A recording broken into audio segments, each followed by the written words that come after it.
What's going on YouTube? Earth Power here, bringing you another deck profile, but first, a few announcements.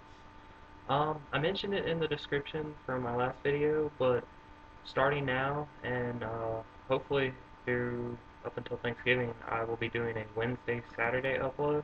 Those seem to be my two less busy days here with college and all that, so those will be the 2 days I will be bringing you videos, mostly deck profiles. Next week, I think I'll be doing a deck building strategies tip video, which I got on request. So I'll give you guys a little bit of insight on how to build a deck and just ideas on what you want to use in order to construct that deck and so forth and such. Um, on Pojo, I leave the link for our Pojo thread down in, or for the Pojo forums down in the description. But go to the community or discussions page. I don't know what page that is, but it's the Duel Masters Alive Again thread. And check that out on the second page there. We've got a lot of information about the TV show that is supposed to be airing on the Hub come 2012. I think it's like Kai Judo something or another. It's basically a Duel Masters cartoon that they're bringing back, and it's set for 52 episodes. They've got descriptions for it, and we can be expecting that in 2012 if all goes well. And you can see the discussions there that me and a few other guys are having about the show itself and what it could possibly bring to the table for Duel Masters. And just as well, I'll leave a link in the description for the Wikipedia and the other thread that I found with some of the information for the show itself. I think Hub has its own website for it. So I'll leave those links below too, and you guys can check them out and post and let them know about your interest in it. Can't hurt. Uh, Third, I want to give a shout out to, I guess, I got a text from CBH this afternoon saying that someone posted my channel link in a thread on Duelist Grounds. So my shout out goes to that guy. Thanks for the support, man. Anything that you guys can do spreading this word or spreading the word around for my channel and for Duel Masters in general is, I mean, unbelievable. Like, if we can get a decent community into this, I mean, with the show airing next year and the potential for another card game, I mean, we could really set this off on the right track, unlike it was when it kind of went downhill 4 or 5 years ago. So, any support that you guys can bring to the table, more subscribers, just posting, letting the guys who are handling all this over at Hub and Duel Masters and whoever decides to pick it up, just let them know of your interest and we'll go from there. I mean, it's all we can do, but it definitely can pile up if a lot of people get into this. And I also want to give a shout out to my subscribers, my 18 subscribers so far, and hopefully the many more to follow. You guys are the reason that I'm doing this. Anyone with an interest in Duel Masters should have an outlet for it, and this is what I'm trying to bring for you guys to the table here. Just give you guys some materials, show you guys some dueling, let you know that you're not the only ones out there. There's a community out there that's really passionate about this, and me and my buddies, and you guys, and anybody else who's still quiet but still likes Duel Masters. I mean, we want to hear from you. We want to, guys, if you, all my subscribers, all you guys watching this, if you have videos of playing the game or anything of interest Duel Masters wise, shoot a link my way or send me an email, a video clip, just whatever, and I'll see what I can do with it, and hopefully I'll be able to feature you on the channel. And I mean, just more interest for everybody out there to let you know that we're not the only people out there. Duel Masters has its following, and we're here to bring it to everybody who wants to see it. And finally, my last announcement before I get to the deck is CBH is going to be doing a guest profile on the channel next week. I'm doing a control, Fire Dark Water control description today in a few minutes, and hopefully next Wednesday I can give you guys another control. I mean, control is just, the deck type is so vast. There's so much you can do with it. And, I mean, he's going to be doing, I think, Nature, Water, Darkness. So it'll give you guys a couple different takes on the control aspect and show you some of the different strategies that go into, the basic concept that is control. Just keep advantage, keep destroying, and basically set yourself up for a game-winning one attack, pretty much, and just go in that way. Without further ado, let's get to the deck. Bring this down a little bit. Let me know if you guys can see it. Alright, hilarious. Alright. Let's start it off. Like I said, it's water, fire, dark. So the first section here we'll go over is water. Water is really the backbone, it's what the entire deck revolves around. Water generates a lot of advantage for control, and the idea behind control is consistency. If you can keep a hand and keep removing anything your opponent plays, control your opponent's hand, control your opponent's field, keep control of your hand and keep control of your field, you're pretty much going to win. It sounds basic in nature, but it can be really difficult at times. And water creates a very consistent atmosphere for control, which is why almost every control out there is going to run water because of the cards that water can provide as in terms of pluses and interest for the deck. So, let's start it off. The first water card here, one of the biggest, most important cards in the deck, Aqua Hulcus. Hulcus is a 3 mana, 2000 power creature, lets you draw a card. It's basic. He creates a body, and he replaces himself in the hand. It's such a consistent card. It opens up more options for the hand, and he's not just something you drop to the field and he's static until he gets a turn to attack. The draw power that he can provide is elementary, but very, very crucial for the consistency of the deck. Second, we have Thrash Crawler. Some people run 2, I run 3. I think 4 is way too much, and I wouldn't run just 1 because his effect is too good. But you summon him, he's a blocker, 4 mana, 5000 power, blocker, and when you play him into the field, you get a card back from your mana zone to your hand. This gives you options of throwing your key play cards down in the mana early, such as your big drops like Bolmeteus, Terror Pit, Aqua Surfer, all your cards that really cost more than 6 mana that you can get back with Thrash Crawler later, early in the game. And on top of that, he's a blocker, so he provides the protection, and the effect is just too good, in my opinion, to not use. The ability to get back cards from your mana and recycle them is again, adding super consistency to the deck. Next, we have Corile. This card is probably the most broken card in the game in terms of just playing it and having its come into play effects. 5 mana, 2000 power. When he's summoned to the field, you choose 1 creature on your opponent's side of the field and put it on top of his deck. This card is a +3 in itself. You summon him, so he's a body on your side of the field. You target one of your opponent's creatures and remove it from the field, so +2 now. And then that card, when it gets removed from the field, goes on top of the opponent's deck. Now, if your opponent's top decking at this point, and that creature you return to the top of their deck is something that doesn't really have a big come into play effect, then if you Corile it back to the top of your deck, you're basically resetting your opponent's turn. You're making him take the turn that he took last turn, if he summons the creature again. So Corile basically just gives you a +3 in terms of a body, removing a creature from the field, and then putting it on top of your opponent's deck to force them to draw it again. The card is honestly way too good, and something that, I run 3. 4 is a little much, but if you have room for it, I say why not.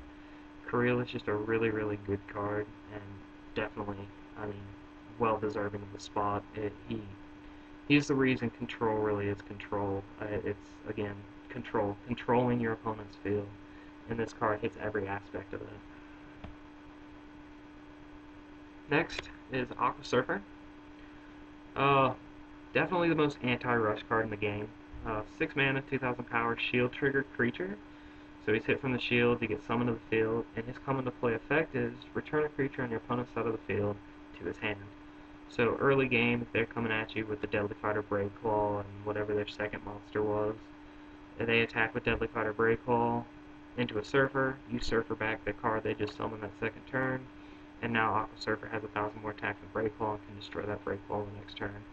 Pretty much putting a total dent, if not a complete stop, to Rush's strategy of breaking through your entire shields in 3 turns. You basically just set them back 2 turns with 1 card if they hit in the shields. And on top of that, I mean, 6 mana is a bit much to use his effects from the hand, but late game he is really useful and sort of like Corile, except for the fact that he doesn't put it on their deck. He just kind of sends it back to their hand and makes them reset, having to summon that creature next turn if they want to. Of course they get their draw, but removing that creature from the field can be very beneficial, especially when you're going for game-winning pushes. Next, we have Energy Stream. I mean, Energy Stream is just a basic +1. 3 mana spell, draw 2 cards, so it replaces itself plus another card, and basically just opens options up for you. The idea with control is to keep a pretty big hand, anywhere from 4 to 5 cards, so that you have options at all times in order to answer whatever your opponent is going to play against you. And Energy Stream, late game, once you're down to like a card or 2 in your hand, Energy Stream can really just revive the deck for you and bring it back to life as to where giving you more options. So Energy Stream adds a totally, well, just adds more consistency to the deck. I'm going to be saying consistency a lot because that's really what control is. If control can do the same thing over and over again, then that's perfect. You want a deck that can be able to stop an opponent's early rush, play a good mid-game, and drop a crap load of creatures on the field by the end of the game, and sweep for an attack at the very end. And Energy Stream just helps all of that along. The final water card is basically just a small 2-drop blocker. Madrillon Fish, there's also Battery Cluster and Hunter Fish, which are the same thing, just different races. Blocker, 3000 power for 2 mana. Basically just stopping rush, and then a lot of the major cards in the game right now or a lot of the cards that are seen as staples, all have right around 1000, 2000 attacks, such as Aqua Hulcus, Surfer, Corile. Some of the nature cards like Bronze Arm Tribe all have right around 1000 to 1000 power, and Madrillon Fish just stops all that. So in case the opponent decides to try to rush you, or basically just has a creature that's going to come at your shields, Madrillon Fish just provides a good body in order to stop all that. And the 3000 power is very helpful. And that's a water Civ.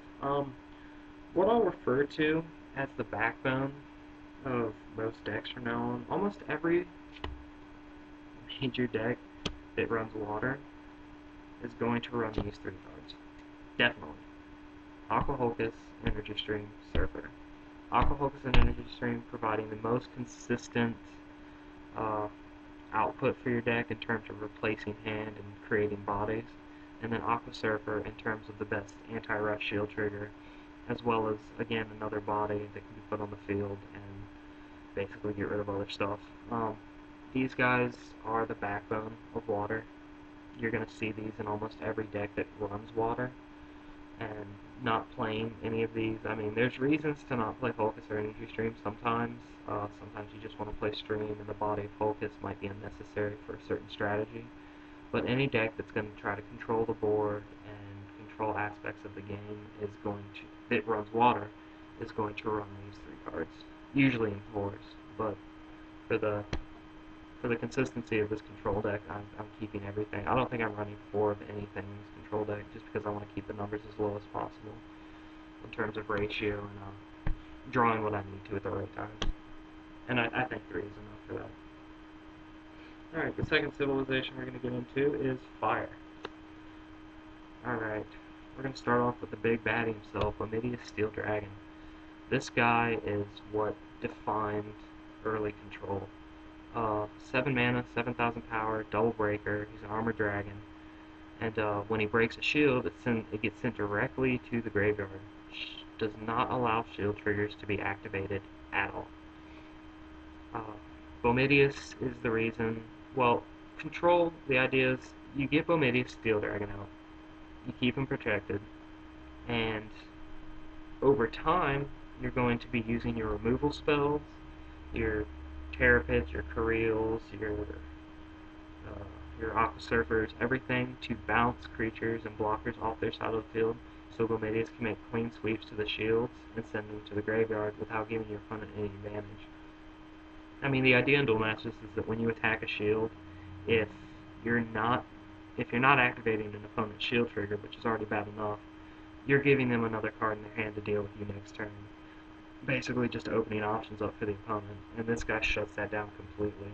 Sending the shields directly to the graveyard without the ability to use their shield trigger effects is huge and crucial in the control aspect. If control didn't have Bolmeteus Steel Dragon, or Fire didn't have Bolmeteus Steel Dragon for this control deck, I mean, it would be much less consistent, in a word, as to where you're attacking their shield triggers and basically giving them options to beat you at that point, and Bolmeteus Steel Dragon shuts that down completely.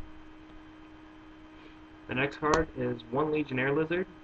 I really like him, and when I get to some of the dual Civ cards later, his effect will seem even more useful.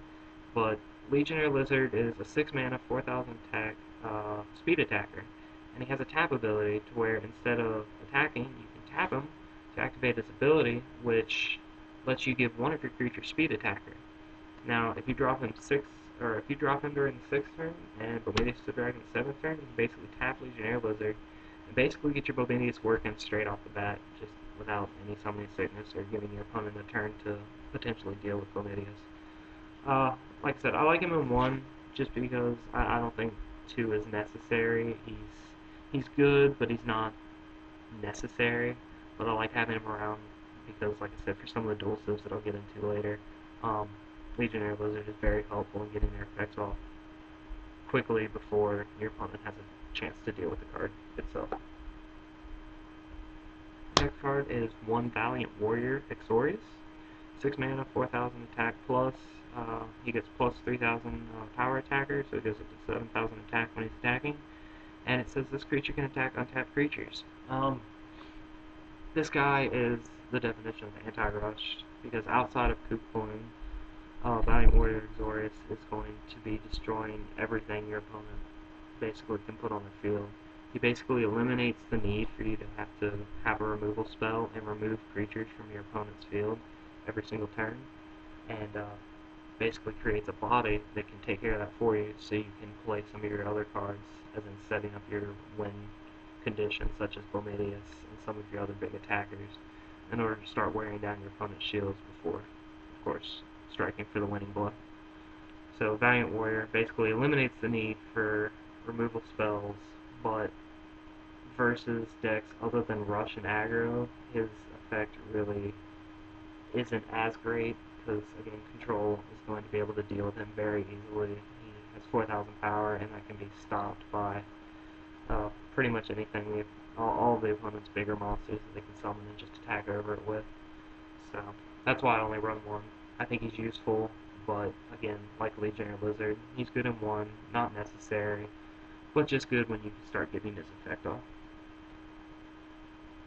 A final creature for fire is Bazagazeal Dragon. Like Exorious, he can attack untapped creatures. He's an 8 mana, 8,000 attack creature, speed attacker, and double breaker, and he can attack untapped creatures. His only downfall is that at the end of the turn, he is returned to the hand, like Pyrofighter, but the ability to basically just come out, kill something real quick, and jump back to the hand is again, like Valiant Warrior Exorious, useful in certain situations, and then of course not useful in others. But the fact that he's a double breaker allows, and a speed attacker, pretty much sets you up to where if you need that final attacker towards the end of the game to push for the win, Bazagazeal Dragon can provide that with being a speed attacker and a double breaker. Next we have our spell lineup for fire, which is basically all of our weenie removal, such as the early Crimson Hammer to stop rush and basically just kill off any of your opponent's creatures that have power of 2,000 that could potentially swinging at shields or just sitting there and don't need to be there. It never hurts to remove them. Volcano Charger, 4 mana. Again, destroy one of your opponent's creatures that has power 2,000 or less. But this guy's also a charger, so once you use this spell, it goes to your mana zone. This can be helpful in getting you from your 4th turn to your 6th turn, and basically just speeds the deck up a little bit. So if you have the option during 4th turn and you don't really have anything else to play or anything, useful to set down, Volcano Charger basically just knock a monster off your opponent's side of the board, and then of course you'll be at your 6th turn in terms of mana. Next turn, and you can start pushing out some of your bigger creatures and start setting up your terms for victory.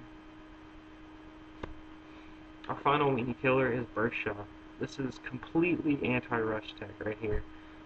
Burst Shot is 6 mana, shield trigger, and it says destroy all of your opponent's creatures that have power 2,000 or less. When your opponent gets to their 3rd turn and rush, they're usually dropping their speed attacker at that turn, and they've already broken one of your shields on your 2nd turn with their Deadly Fighter, their Sniper Mosquito, or any of their other 1-drops, Tolk. The list goes on. But if they attack into your Burst Shot on that turn, on their 3rd turn, when they drop their speed attacker, Burst Shot basically eliminates their field, and again, much like Corile, or much like Aqua Surfer, sets them back to square one and makes them have to totally really work much harder than they should have to in order to bring a victory to them. Because at that point, if you burst shotted their entire field and they've got nothing to deal with you, you're now setting up your creatures and your blockers, and you're getting to a point to where you can start using your kill spells to start controlling their board. And at that point, you pretty much secured your victory against said rush deck. And on top of that, Burst Shot, say control is, you're playing against control. Control drops a lot of creatures like Aqua Hulcus, Corile, what are some others? Aqua Hulcus, Surfer, Corile, Locomotiver, and other little weenie guys like that are just bodies but have weak attack, and Burst Shot can basically just blow all of those away. Of course, killing all creatures that have power 2,000 or less, this affects you too. So, use at your own discretion. If you have one creature with power 2,000 or less, and your opponent has 3 creatures with power 2,000 or less, Burst Shot's giving you that +1, so it's really up to you at that point whether you want to use it or not. But, Burst Shot, really good, great anti-rush tech, and just good in general at eliminating a field that could potentially be hard with using single Terror Pits or single Surfers and such. Our final fire spell is Apocalypse Vise. This card is, again, one of the reasons control is very good. This is one of the best removal spells in the game, in my opinion. It says destroy any number of your opponent's creatures that have total power of 8,000 or less. So you're basically adding up powers on your opponent's side of the field, their creatures. So say like Bolmeteus and something with 1,000 power. You're basically totaling those creatures' power, and then if it has 8,000 or less, destroying them. And then you get to choose that, of course, so you're choosing which cards to kill and which ones, you could possibly deal with later, or which ones are more prudent to kill then now. Of course, Apocalypse Vise can be used more or less to kill multiple creatures. With the 8,000 power cap, some creatures get over it, so it makes it kind of useless against some of them, but, if you're using Apocalypse Vise to get rid of a single card, Terror Pit, it's going to be better in that aspect. But Apocalypse Vise allows you to potentially kill, 3, 4, possibly 5 creatures all at the same time, and really give you a lot of advantage in terms of pluses. So, that's why I like Apocalypse Vise. Alright, we're going to get to our final Civ here, Darkness. Started off simple. We just got the 2 mana blocker, Bloody Squito. He's a blocker, and he can attack, and it says, whenever this creature battles, destroy it. So, no matter what creature this guy battles with, whether Bloody Squito has more power than that creature or not, Bloody Squito is going to die at the end of that battle. Bloody Squito's good. I stopped running it for a little while, and used some more, water blockers just because they would stay on the board longer, and the difference of 1,000 power wasn't that big of a deal, and you wanted something that could continue to block weenie creatures and not die every time it did it. But when Ganta got released in the 10th set, Bloody Squito saw a big resurgence in the fact that that 4,000 power allows it to bounce with Ganta, and cards like Quixotic Hero Swine Snout, it can get really big really quick on your opponent's side of the field. And it can be kind of hard to deal with those other weenie blockers such as Madrillon Fish and Battery Cluster and guys like that. So that's why Bloody Squito gets a spot for me. I mean, on top of that, he's another 2 mana creature to just drop on the board, and the 4,000 power is helpful. I mean, there are some cards out there that it can stop, like Valiga and Magris, that's going to bounce with some of your other weenie creatures, or weenie blockers anyways. So Bloody Squito is just a good 2 mana dark blocker, and deserving of a spot for me because I hate Ganta, or I hate playing against Ganta more than anything. And then Quixotic Hero Swine Snout, the same deal. They just get too big and really hard to deal with early on in the game. And Bloody Squito gives you an answer to that. Next dark card is Locomotiver. This guy is awesome. Like I said with control, the idea is to control your opponent's hand and their field. If you can do both of those things, you are probably going to win. Locomotiver basically just gives you... He's a 4 mana, 1,000 attack creature with shield trigger, and it says whenever you put this creature in a battle zone, discard a random card from your opponent's hand. So, summon Locomotiver, pick a card out of your opponent's hand. It's a +1. He creates a body for you on the field and eliminates a card out of the opponent's hand.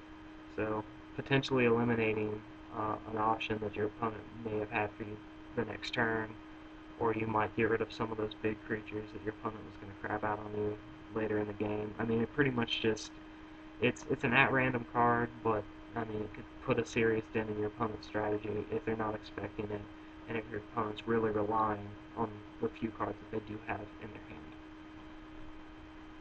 And on top of that being a shield trigger, if Rush attacks into it, you're basically eliminating one of the last few options that Rush has, since they run out of hand so quickly, usually about the 3rd or 4th turn. And he creates a body for you with 1,000 power that is able to bounce with stuff like Quixotic Hero Swine Snout, Deadly Fighter Breaklaw, Rickaboo, the Dismantler, stuff like that. He basically just creates a body that can destroy one of those other creatures after he's already picked a card from the opponent's hand. Another big reason control got to be such a big deal in terms of the meta was Cranium Clamp. 4 mana, and it's just a regular spell that says your opponent chooses and discards 2 cards from the hand. Your opponent may get the choice, but by the 4th turn, your opponents are only going to have 2 or 3 cards in their hand at most, unless they've used Energy Stream or Aqua Hulcus a few times in order to, revamp their hand. But Cranium Clamp is going to put a serious dent in the opponent's strategy in terms of eliminating, if not all the options, most of the options your opponent was thinking about using against you, or any strategies that they were trying to put together. This puts a serious dent in that and pretty much starts your opponent back to square one in terms of getting a hand together and coming up with something to do with your onslaught of creatures.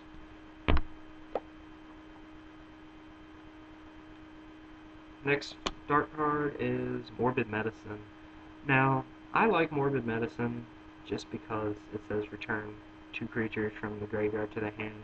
It allows you to get, say, one of my bigger kill cards, and then maybe something useful like an Aqua Hulcus or a blocker, or 2 blockers even.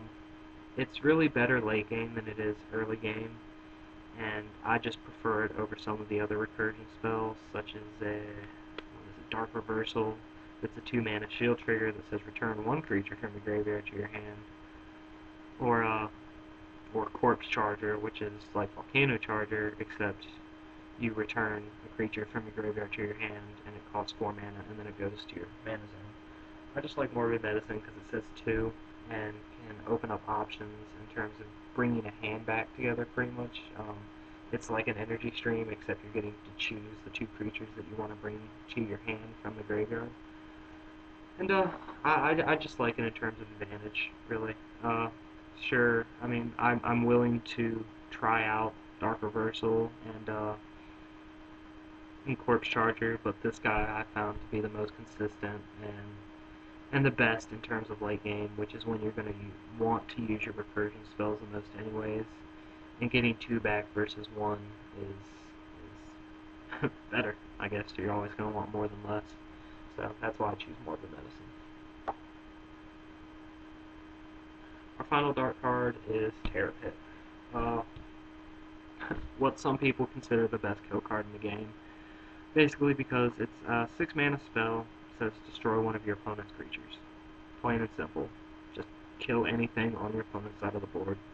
I don't care what it is, just get rid of it.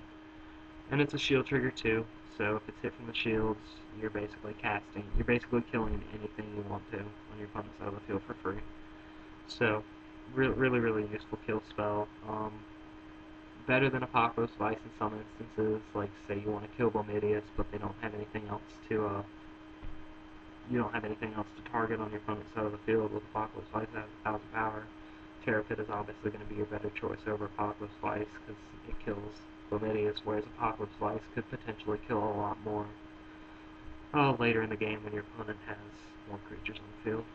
So, Terra Pit, just your standard kill card. I'd say run 4 in some decks. I mean, I don't see why not. It's like cards like Aqua Surfer, Terra Pit, Aqua Hulcus Energy Stream, and what else? I mean, those 4 basically, and then Locomotiver too, are all deserving of getting 4 slots in a deck. But again, for my consistency terms and trying to keep the numbers for the deck low, I've knocked everything down to 3 instead of 4, and it just helps me draw a little better. But all of your consistent cards, such as the ones I just mentioned, Aqua Hulcus, Surfer, Energy Stream, Terra Pit, are all your consistent kill spells and consistent draw cards and such are worth being run for just because they provide that consistency, the ability to continue to put threats on the board and get rid of threats. So, Terra Pit. Excellent dark word. Alright, my final 4 cards are Duel Civs. We'll get into the first one here, Deklowaz. Deklowaz is awesome. One of the hardest decks Control has trouble dealing with is aggro, which is a mix of Control and Rush. They run cards such as Windax and Bronze Arm Tribe and Twin Cannon Sky Tear. They're just basically getting themselves up to 7 mana in about 4 or 5 turns while drawing lots of cards using cards like Aqua Hulcus, Stream, and Surfer, and basically dropping Twin Cannon and going balls in on your field during that turn, while breaking shields consistently throughout, but also keeping a hand. It's basically Rush with Control. I mean, that's what aggro is. It's a mix of the two. Staying consistent with hand while still putting threats on the board. And Deklowaz pretty much puts a complete halt in that. I mean, not only does it stop Rush, if you can get to turn 6 and drop Deklowaz on Rush, they're pretty much screwed. There's nothing they can do to you at that point. But Deklowaz, 6 mana, it's a Fire Dark creature, and he has a tap ability, which says instead of attacking, you may tap it to use its ability instead. And it says this creature destroys all creatures that have power 3,000 or less, and that's on the field.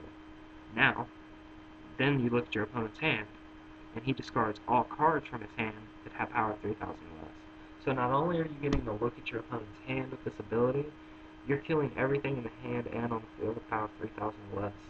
I mean, this card could potentially wipe an entire board in hand completely clean with 1 tap. Deklowaz is too good in my opinion to not run if you're running Fire Dark. Now, I run 2, and I mean, I really don't need to. Much like Valiant Warrior, his effect's really good, but not necessary with as consistent as the deck gets rid of threats. But, I mean, you can go to 1, but I just like 2 right now. I like the way that 2's been testing. And the Fire Dark aspect of them in the mana zone lets you play around with... I mean, it's just helpful to have in mana, just because he provides both mana types. And his effect is just really, really, really good. And when combined with the next card I'm about to show you, the combos can get kind of silly. So, the final card of the deck is Tanzanyte the Awakener. Now, Tanzanyte's a 7 mana water darkness creature, and he has double breaker, and he says instead of attacking, you may tap him to use his ability, much like Deklowaz. And he says choose a creature in your graveyard. Return all creatures that have that name from your graveyard to your hand. Now, cards like Aqua Hulcus, and Corile, and Locomotiver, and Surfer, and your blockers, such as Madrillon Fish and Bloody Squito, are all running 3s. So, and they all have weak attacks, and Bloody Squito has the effect that's going to let him die every time he battles. So, those cards are going to pile up in the graveyard over time, if, the duel's pretty active. So, Tanzanyte allows you to revive, or let you choose one, such as, say you have 3 Aqua Hulcuses in your graveyard, you call Aqua Hulcus, tap Tanzanyte, and return all 3 of those Aqua Hulcuses to your hand. And the next turn, you're at 7 mana already, you're going to be able to play at least 2 of those Aqua Hulcuses, or even get back your Corilles and start cycling Corilles. One of the great strategies behind all this, like I said, is with Deklowaz's ability. He's destroying all creatures that have power 3000 attack on the field. So he's killing your creatures that have power 3000 or less on the field as well.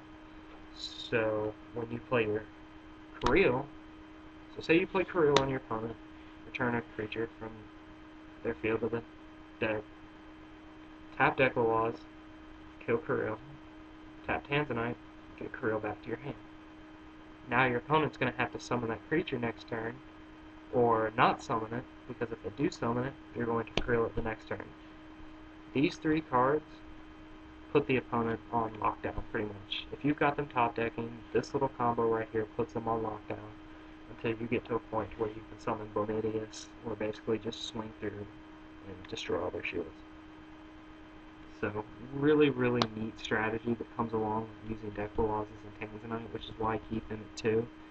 Just because the strategy is, it's really easy to pull off. You just simply get Deklowaz and Tanzanyte out on the field and start cycling the Corile. And the strategy pretty much takes care of itself.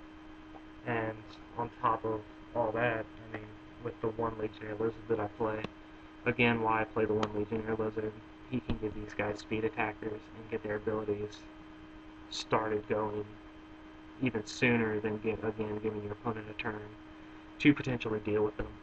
So that's my Fire Dark water control. Guys, leave a like if you like the video. It really helps it get noticed. And it lets me know that I'm not the only one out here. It basically gives me a reason to, continue doing this and keep putting videos out for you guys. And I just like seeing that, you guys actually enjoy this material, because if you guys don't enjoy it, what the hell's the point in doing it all? But on top of that, just as well, comment and subscribe. And again, try to, I know it's asking a lot of you guys, but tell your friends. Let them know that, I'm out here doing this, and that there's a community out here that wants to provide this material for you guys. So, basically let them all know, and basically just comment and let me know what you guys think of all this. And, like I said, this weekend, I'm planning on doing a deck building strategy video, and,